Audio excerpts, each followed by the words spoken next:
Rumahku, surgaku. Bersama keluarga mengenal Asmaul Husna. Walillahil asma'ul husna fad'uhu biha. Siapa yang dulu kepalanya pernah bocor berdarah sampai dijahit? Kakak Ucen. Sakit nggak, Sen? Sakit banget. Sakit banget. Tahu nggak, waktu itu Bunda pas ngelihat kepala Usen berdarah, Bunda langsung takut. Bunda nggak mau lihat. Bunda tuh panik banget. Nggak berani Bunda. Akhirnya Ayah lihat dan habis itu Ayah sama Bunda bawa Husen ke rumah sakit, dijahit di kepalanya. Sekarang gimana, Sen? Masih sakit nggak? Alhamdulillah enggak. Alhamdulillah, kepalanya sudah sembuh ya, kulitnya sudah nyatu lagi, jahitannya sudah hilang, udah nggak sakit lagi. Ayah, Nuci juga tulang kakinya pernah patah loh, tapi sekarang alhamdulillah udah sembuh. Iya, alhamdulillah Allah sembuhkan penyakit-penyakit yang pernah kita rasakan. Anak-anakku, sekarang kalau kita sakit, kita harus ngapain, ayo? Berdoa ayah, minum obat ayah, pergi ke dokter. Iya, salah satu usaha kita untuk mencari kesembuhan ya dengan berdoa, dengan minum obat, atau kita pergi ke dokter. Ya misalkan kalau kita sakit banget di perut, ya kita doa. Kita baca doa ya, misalkan baca surat Al-Fatihah. Kita bacain surat Al-Fatihah di perut yang kita sakit, terus kita berdoa supaya disembuhin. Ayah, emang cuman baca doa doang emang bisa sembuh? Nah, gini anakku, pertanyaan yang pintar, Masya Allah.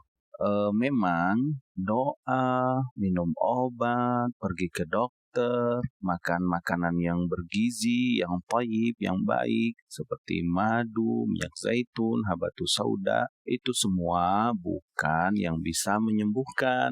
Itu semua hanya sebab-sebab yang Allah izinkan untuk berkhasiat sebagai penyembuhan. Tetapi yang menyembuhkan sejatinya adalah Allah Subhanahu wa Ta'ala. Makanya kita harus mengenal di antara satu Asmaul Husna yang maha indah adalah nama Allah Asy-Syafi, yang maha menyembuhkan. Ya. Nama Allah Asy-Syafi ini disebutkan oleh Nabi kita Muhammad SAW dalam setiap doanya saat menjenguk keluarganya yang sakit. Aisyah radhiyallahu ta'ala anha mengabarkan bahwasanya Nabi Muhammad SAW apabila menjenguk sebagian keluarganya, maka beliau mengusap bagian yang sakit dengan tangan kanannya, lalu Nabi mengatakan, Allahumma rabban nas azhibil ba'sa ishfihi anta syafi la shifaa'a illa shifaa'uka shifaa'un la yughadiru saqama. Ya Allah, ya Rabb manusia, hilangkan penyakit ini dan sembuhkanlah dia.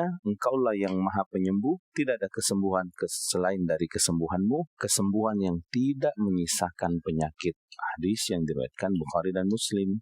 Nah, tahu nggak apa makna nama Allah Asy-Syafi? Allah Asy-Syafi artinya Allah yang memiliki kemampuan untuk menyembuhkan semua penyakit, baik penyakit badan atau penyakit hati, termasuk penyakit jiwa dan juga penyakit yang ada dalam ruh. Dan tidak ada kesembuhan dari semua penyakit itu kecuali kesembuhan yang datang dari Allah Asy-Syafi. Tidak ada yang bisa menghilangkan segala mudarat, tidak ada yang bisa mengangkat semua bala dan musibah, wabah, atau mencegah dari segala penyakit kecuali Allah Syafi. Makanya Nabi Ibrahim alaihissalam ketika mengenalkan Allah kepada kaumnya, kata Nabi Ibrahim, wa iza maridtu fahuwa yashfin, dan apabila aku sakit hanya Dia Allah Asy-Syafi yang bisa menyembuhkan. Ayah, kan Allah Asy-Syafi yang menyembuhkan. Kalau gitu, ngapain kita ke dokter? Ngapain kita minum obat? Iya anakku, kita harus yakin yang maha menyembuhkan semua penyakit adalah Allah Asy-Syafi. Tetapi maknanya juga Allah bisa menyembuhkan dengan sebab. Artinya Allah izinkan kesembuhan dengan sebab-sebab yang Allah perintahkan. Seperti berobat, berdoa, minum obat, ke dokter. Itu semua sebab yang Allah izinkan untuk kesembuhan. Atau Allah juga bisa menyembuhkan tanpa obat. Allah bisa menyembuhkan penyakit dengan kesembuhan yang sempurna. Contohnya dulu sebelum penaklukan benteng Khaybar ya di Madinah, Nabi SAW pernah menunjuk Ali bin Abi Thalib pemegang bendera pasukan. Tapi waktu itu Ali sedang sakit mata sehingga Ali nggak bisa hadir. Lalu Nabi SAW memanggil Ali dan Nabi meludahi mata Ali yang sakit sambil berdoa kepada Allah. Seketika itu juga mata Ali bin Abi Thalib radhiyallahu ta'ala anhu yang sakit menjadi sembuh, bahkan seolah-olah tidak pernah sakit mata. Allah Asy-Syafi yang menyembuhkan, baik bisa dengan perantara obat atau tanpa obat, hanya dengan doa Allah Asy-Syafi bisa menyembuhkan. Makanya Syekhul Islam Ibnu Taimiyah rahimahullah pernah berkata, katsiru minal mardha yashfuna bila tadawin. Berapa banyak penyakit itu atau orang yang sakit bisa sembuh tanpa berobat. Bid'awati mustajabah, sembuhnya dengan doa yang dikabulkan Allah, au ruqyah nafiyah, atau dengan bacaan-bacaan ruqyah yang bermanfaat, au quwwatul lil qalbi wa husnul tawakkul, atau dengan kuatnya keyakinan kepada Allah Asy-Syafi dan baiknya dia bertawakal kepada Allah Subhanahu wa ta'ala. Ayah, kalau pakai jimat dikalungin di bayinya biar gak kena penyakit atau biar sembuh, emang boleh?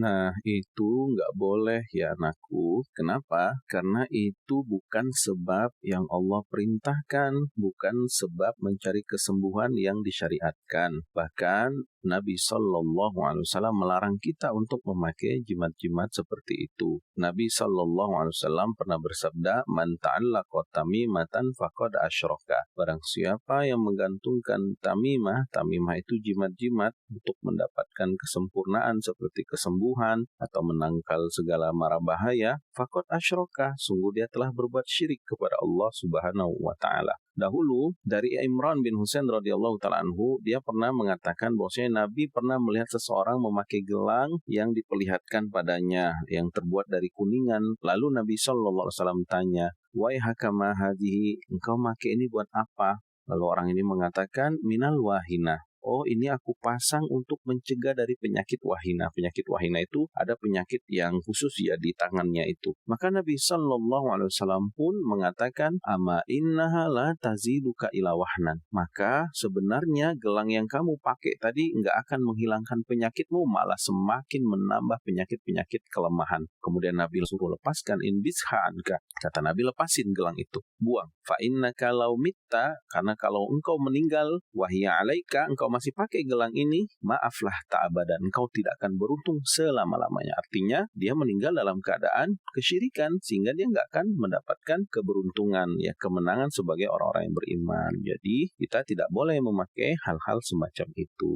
ya. Anak-anakku, kalau kita sakit sekarang apa yang harus kita lakukan? Yang pertama, kita harus meyakini bahwasanya penyakit ini adalah ujian dari Allah dan pasti Allah Asy-Syafi mampu menyembuhkan segala penyakit. Lalu setelah itu baru kita berikhtiar mencari sebab-sebab yang Allah perintahkan, yang Allah syariatkan. Dan yakinilah anakku bahwasanya penyakit itu bukanlah keburukan, bukanlah kepahitan, tapi penyakit itu adalah bukti sayang Allah kepada hamba-hambanya agar hamba-hambanya diampuni dosanya, dinaikkan derajatnya, dan dimasukkan ke dalam rahmatnya.